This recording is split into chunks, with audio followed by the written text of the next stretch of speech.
Good afternoon, happy Friday. I'm Charlie and this is Tara here with Progress Texas to bring you Best of the Week live. So what is Best of the Week, Tara?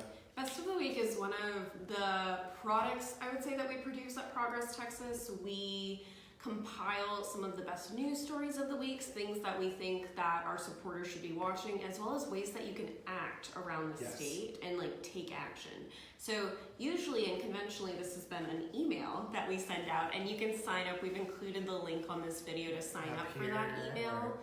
To the side. I don't really know how Facebook works. It's in one of these locations around us. But we've also decided that we really want to bring a little bit more of a personal touch to Best of the Week and kind of explain to you what we're watching, why we care about these things, and really what we can expect for the week ahead as well. Yes, and so we're changing things up and we're trying it live, and so we want to see your questions. Make sure I'm following them right here, so if you have any questions from any of our guests today, make sure to type them below. And so let's get started. This has been a really great week with the legislature starting.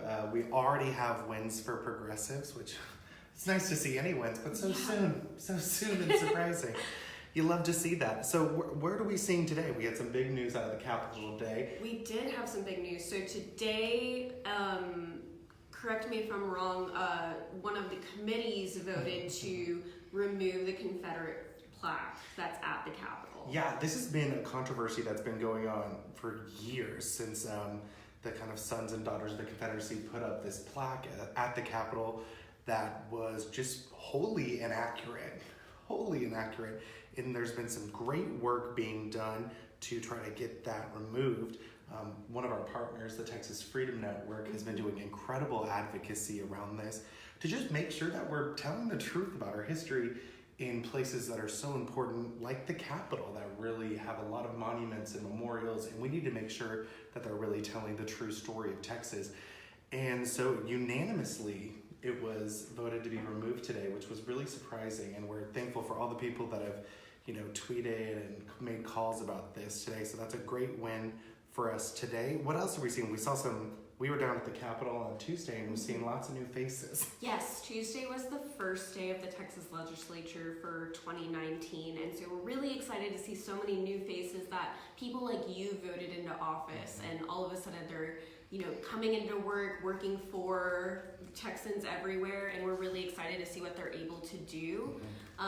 Some of those people also are so much more diverse and more representative of Texans, and obviously we have a lot more way to go since the legislature is still majority white men. But we're really excited that a few of our new and existing legislators have banded together to form the first ever LGBTQ caucus for the legislature. Can you explain to me a little bit about what a caucus is for people who might not know? So it's when we get a group of legislators together passionate about a specific issue or are bounded together by demography, or so there are caucuses for Tarrant County, there are caucuses for Central Texas, there are also caucuses for identity, there's the Congressional Black Caucus, the Hispanic Caucus, and now the first ever LGBTQ caucus, which is the first time we've had enough people to form a caucus.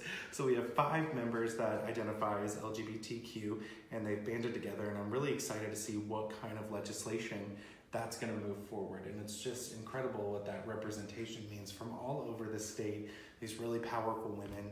It was great to see them all working together and hanging out to meet some of their spouses while we were at the Capitol. So I'm very excited about what is happening there. And I think you're right on the kind of makeup of this new legislature. One of the things on our Best of the Week email that we're sending out is that great report that the Texas Tribune just did. And they do it every session, breaking down who it is that's representing us. And it really provides a stark contrast versus the left and the right, and who's doing a better job of actually representing what Texas looks like. Definitely. And so definitely check that one out. We've seen a lot more people of color on the Democratic side. We've seen a lot more LGBTQ, as we talked about, a lot more women in general on the Democratic side. So we're excited to see a legislature that is a little bit more representative of true Texans and not of just, again, white men. Yes. So there was a great stat that there are more Johns in the Texas legislature than there are Republican women. Yeah. So if that's what you think Texas is like, you're not doing a very good job of actually representing the people that you're elected to serve. And going forward in the legislature, we've seen a lot more progressive bills filed as well. And so we're really excited. We're going to bring on a few people during this live stream to talk about what those look like. And I think we'll get started with that now. Yeah, so thank you, Tara. We're going to swap out here. I want to invite our advocacy director, Sam, to join us for just a moment. She's doing some incredible work with our coalition partners, making sure that progressive voices are being heard. Hello, Sam. Hi. Welcome to the show. Thank you so much. Glad to have you. Happy to So, be here. we worked together at the Capitol on Tuesday. What I was really excited to be there. There was definitely a different energy than when we've been there before. Absolutely. What do you think that's all about? I think first and foremost, we saw, we were up and down all over the Capitol. And I think, having come from that staffer life, one of the things that really stood out to me was the diversity of people who were there to advocate on their issues. Yeah. I don't think I have ever seen so many different kinds of folks coming in and talking about the issues that are important to them. We saw some friends like the Texas Organizing Project who I think this might have been their first time lobbying and coming into the Capitol and talking about the issues that are important to them. And so that was super exciting to know that people are filling up the Capitol and not waiting for those moments of tension. Yeah. And it was also, I saw so many young people that noted, I didn't know this was a public building. I didn't know I could just show up here.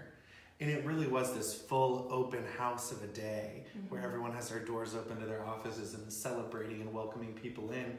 And that's how it should be every day. Yeah, really the people taking back their buildings, Yes. right? Yes. Absolutely. And it was really incredible and exciting to see. So who are some of those members that you're looking out for as some of our new progressive folks? Absolutely. Our old champions, people who've been around the block So a bit. we had an opportunity to sit down and talk to State Senator Jose Rodriguez from El Paso, our state rep Gina Hinojosa in Central Texas, and I'm really excited to see State Rep James Tallarico join the House. It's incredibly refreshing to see someone who looks more like you and me standing up for the issues that are important to Texas. Yeah, and he's doing some really interesting work. There's no one in his office over 30. Yeah, Really kind of breaking great. some conventions there. I felt very welcome in that Absolutely. office. And so we have these great new members, but what else can we expect from ourselves and from our partners? What kind of work are we going to be doing at the Capitol this session? Absolutely. So Progress Texas is going to be keeping an eye on all the issues that are important to you. There's so many different ways for us to communicate to each other: Facebook, Twitter, Instagram. Let us know what are the burning questions you have. Whether you get like a healthcare bill in the mail and you don't know what to do with it, to things that might be happening in education. Are you someone with student debt? We want to know. Yeah. We want to be able to communicate those stories, but we're also going to give and have different kind of opportunities for you to share your story. This sort of lawmaking isn't that we can't make good lawmaking in Texas if we're not Yes. sharing our stories and sharing our voice. So we're going to make those opportunities available to you and keep you informed in every step of the way. One of the things that we have been working on since November, since the first day state legislators were able to file a bill, is we've been reading them, and really it's been Wesley Story from the Progress team who's been going through and taking a look, because not all of us have the opportunity, especially for you folks at home, working people, single moms, whatever path of life you have. We want to make sure you have the information that's important to you. And so it's really important for us to go through every single bill, read it 3 times, and make sure that we know what state lawmakers are thinking about doing for the state. Yeah. Are there any specific issues, sort of areas that we're going to be working on, kind of focusing on, and moving the progressive agenda forward? Absolutely. First and foremost, we're always going to be talking about abortion and healthcare access. We know that this is something that thousands of Texans have barriers that they have to go through every day. So that's of utmost importance to us. Yep. We're going to be taking a look at voting rights and election protection.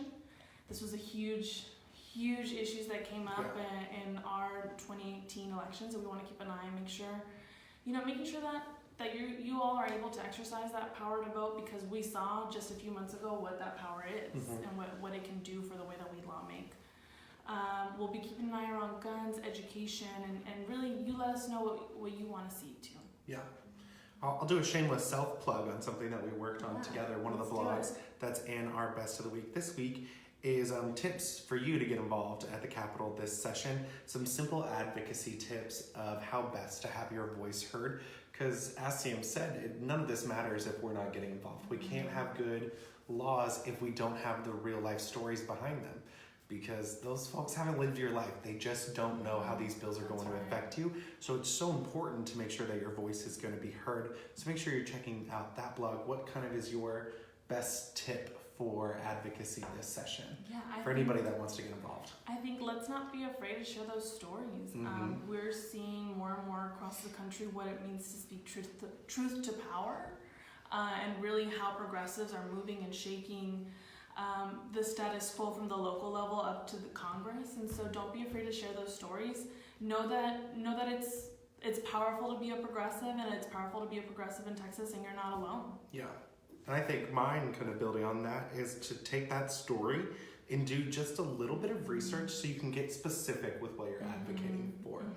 It really helps, and it can go a long way to not just be advocating for better healthcare access or for reproductive rights, but to find that House bill number that's so important to you and say, this is how this specific piece of legislation is going to affect my life, and I need you to vote for it or I need you to vote against it. So getting those specifics in compilation with your story can make all the difference. And it's just little tips like that, but read that whole blog. It's fantastic. Thank you.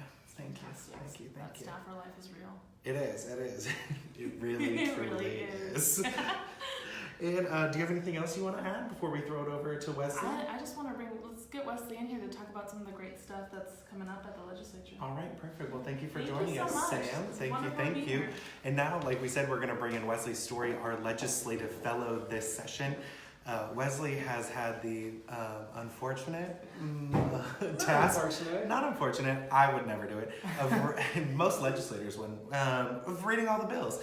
And so Wesley has compiled this incredible list. It's at the top of our Best of the Week email, because it is the absolute best. He's gone through thousands of bills. A little over 1,000 bills, and brought us the best, the good, the bad, and the ugly, I think is what we're calling it.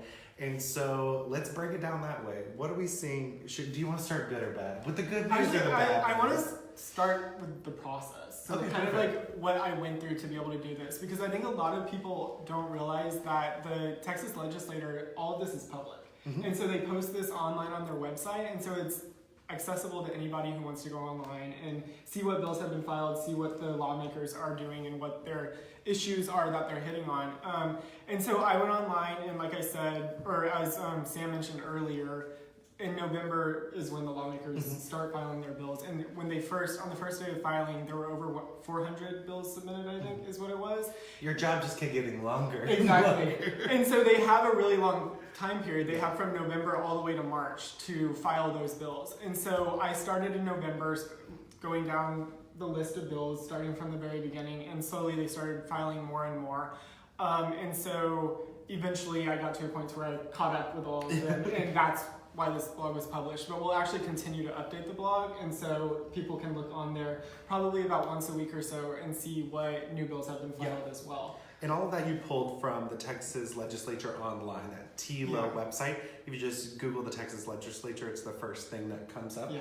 And so you can look for any bills that way. You can search by representative, by issue area, by all those sorts of things. And then you can actually create a tracking system for those, which we will definitely be doing, but anybody can do from home. So if House Bill 600 is super important to you, it's going to affect you and your family, you can create an alert to make sure that you know everything that's happening on that, and it'll send an email directly to you, which is kind of fun. It's very convenient for anybody involved in this work. So.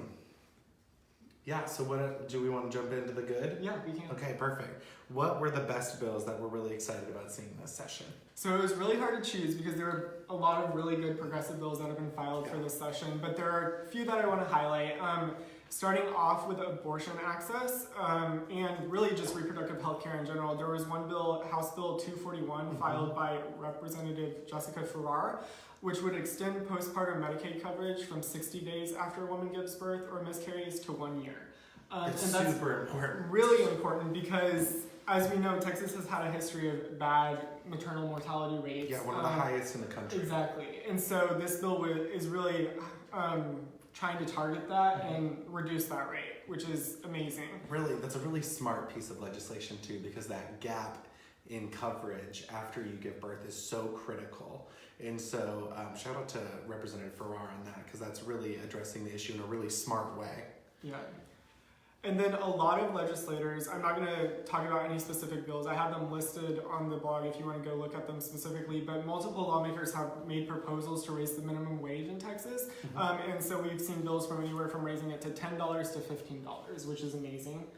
Another bill that's been filed is by Representative Celia Israel, House Bill 361, and this would allow for online voter registration. She's actually been a huge champion of this cause for the past few years. Filing this every session, and I feel like this session, it really feels like it might get some more traction than it has in past years, because one of the problems we saw this midterm was these incredible long lines, these incredible amount of people registering to vote, that they were getting backlogged in all of the counties, that we could solve this simple problem. You know, like, we have the infrastructure to do this already, and I think we're finally being able to see what a problem it is, what a hindrance it is to so many people. So definitely hoping that gets further this year. Yeah, and I would say there have been a lot of lawmakers that have filed bills like this, so I think they are starting to realize that this is a really simple solution to a major problem.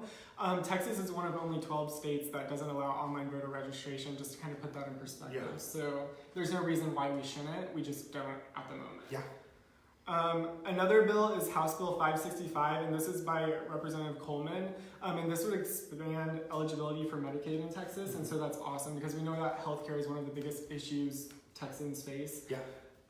And then also there have been a lot of bills filed just addressing marijuana legalization or using it for medical purposes. Expanding medical. Yeah, and so multiple bills in that front. And so those are a few of the good ones. Yeah, I love that. Okay, let's move to the bad. The things we're a little more familiar with here in Texas. Yeah. Fighting against bad legislation. What are we seeing that we're going to need to be focusing on this year? So there are a few bad bills. One of them specifically is the constitutional carry bill by Jonathan Stickland. He's actually filed this bill in the past, I believe, and that's HB 357. And this would allow for the legal permitless carry of a handgun, either openly or concealed. So basically, you don't need a license to carry a handgun. Anybody in the state of Texas could carry one. No, thank you. Yeah. Thankfully, in the past, that has not gotten that far, and we're hoping that we have, really shown through the election that that is not something that Texans want, and we need to fight against that again. Exactly, and we have more representatives in the House now and 2 more senators, so there's no reason why this should advance any further than it has in the past whenever progressives actually have more people fighting on this. Yes. So here's hoping. And then Representative Swanson filed HB 273, which would shorten the deadline for counties to mail ballots to voters from 45 days to 38 days. And that bill makes no sense. There's no reason that we should shorten the deadline. It's just making it harder to register to vote. Literally just, it's nice when they're so apparent about what they're doing, isn't it? And then let's move on to the worst of the worst, the ugly bills. That we're going to really have to be standing up and fighting against this session. Yeah, so starting off, I want to talk about HB 222, which was filed by Representative Cross. This is a paid sick preemption bill. So basically it would make it to where cities aren't able to endorse paid sick. Which we've seen big movement on in San Antonio and Austin. Yeah. Through a lot of coalition work from the Workers' Defense Fund and a lot of different folks. So they always talk about how they want government to be so local, but then we have these far right folks come in and say, but no, let me handle this for you this time. Yeah, we only want it local when it's good for our cause, not for other people's cause. Exactly. But yeah, so basically this bill would make it to where cities can't enforce paid sick. It would be up to the specific employer. Yeah. And so we know that would be bad for people because there are a lot of people who can't afford to get sick in the state of Texas. If you're not getting paid whenever you're having to take leave to go to the doctor, then sometimes you won't go to the doctor. You'll choose instead to stay home, and that is bad for Texans. Yeah, there was an incredible kind of study done this year where you could see where all the really terrible flu epidemics were, and it was the places where paid sick was the worst. You had the worst policies around paid sick. And so, people are literally dying because they're coming to work when they're sick, and people who can't afford to be sick are getting sick, and then it expands, and goes just beyond the individual. You know, that becomes a community problem. Exactly. And one thing people don't realize is this is also an educational issue because people aren't able to take off to take their children to the doctor. And so when kids are sick, they're either just staying at home alone, getting sicker and sicker, or they're going to school sick, which is, again, a community issue. They're making everyone else sick. Yeah. Hindering people's ability to learn, holding back kids. Exactly. Great. Yeah, so we don't want that. We don't want that bill.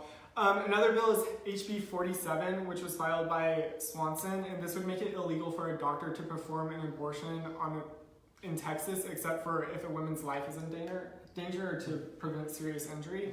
And so again, we don't want that because that would make it to where women aren't able to get access to abortion. And then there have been actually quite a few bad bills that have been filed that are kind of making it harder for women to access abortion. Another one would be... Color me surprised. Yeah, I know. This is nothing new. Another one is SJR 3, and that was proposed by Senator Bob Hall. So those are things that we're watching. And then one thing that I want to point out is there hasn't been a bill filed yet that's very similar to the bathroom bill. Which really dominated that and took hostage the whole session last time. Exactly. And Dan Patrick actually was interviewed yesterday or was at a press conference, and he said that he thinks that that issue has been settled and that he won, which, as we know, is not the case. That's just Not only did he lose, the main architects of that legislation, many of whom were unseated by progressives this session. So their own district said that is not what we need to be focusing on.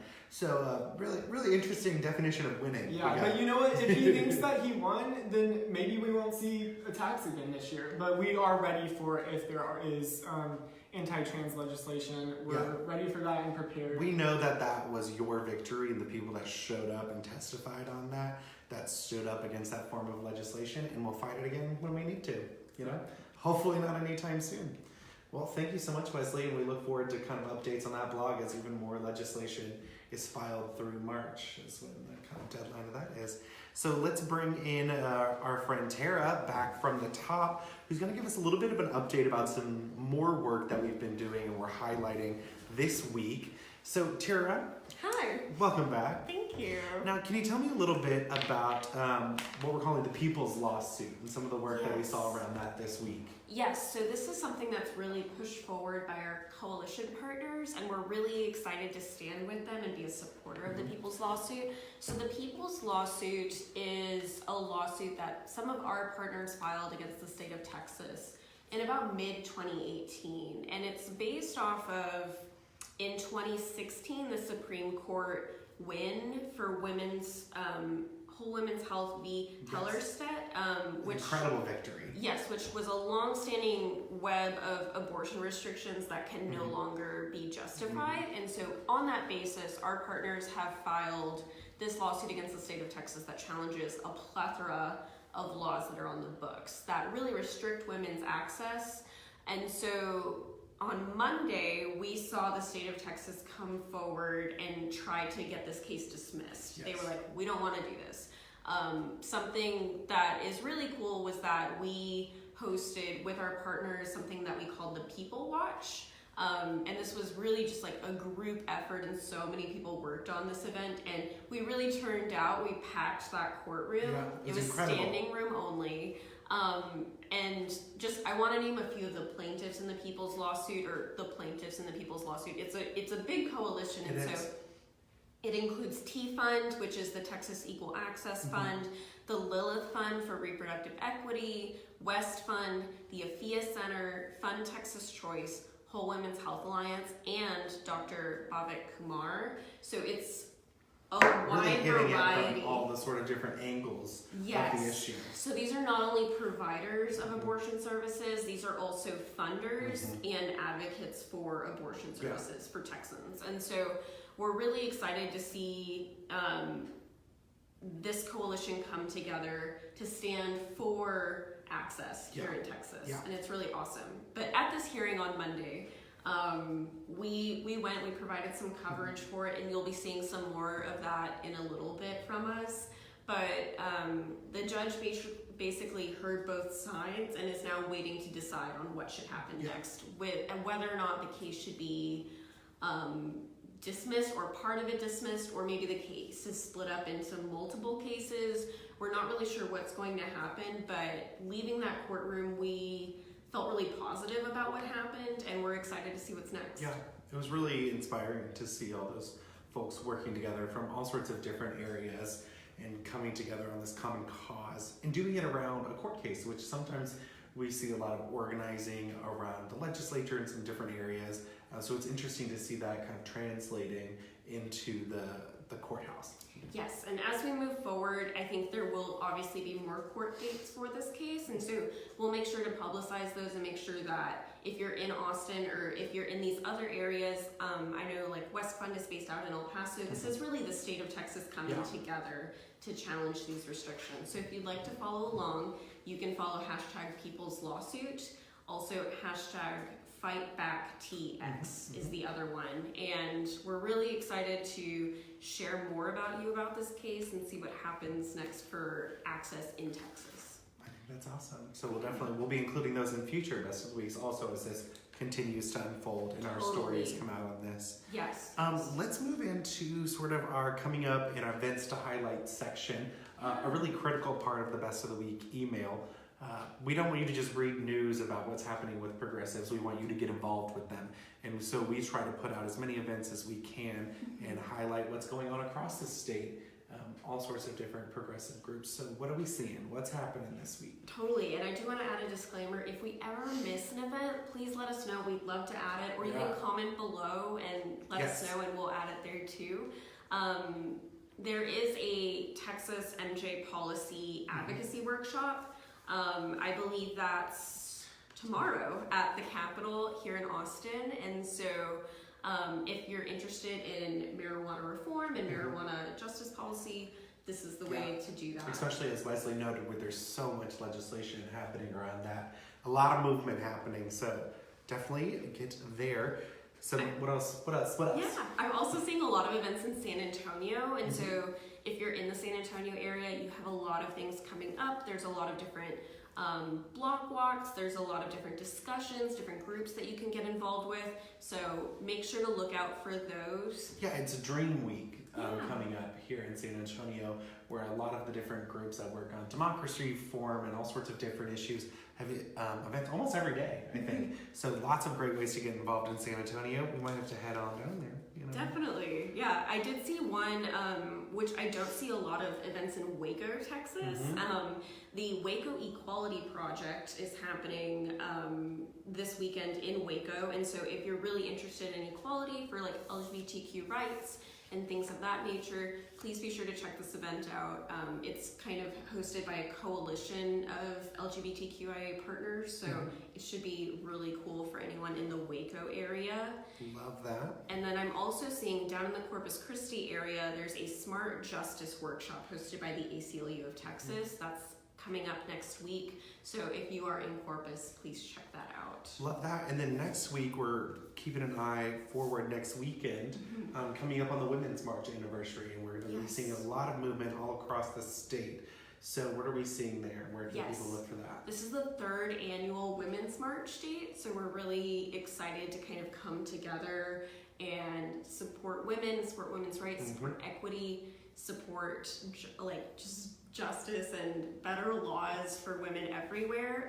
I would say if you go to the Women's March site, you can kind of look at a map, and we'll include all of the cities that we see that are hosting marches or gatherings or rallies in their area. Some of those include kind of like the big ones like Austin, Dallas, Houston, San Antonio, but also Amarillo, El Paso, Lubbock, Palestine, Texas, Wichita Falls. So really covering the whole state. You love to see that. There's a lot of different things, and then we're also coming up on Martin Luther King Jr. Day. Yes, so there will be marches all across the state on that. Also, some great ways to get involved and celebrate.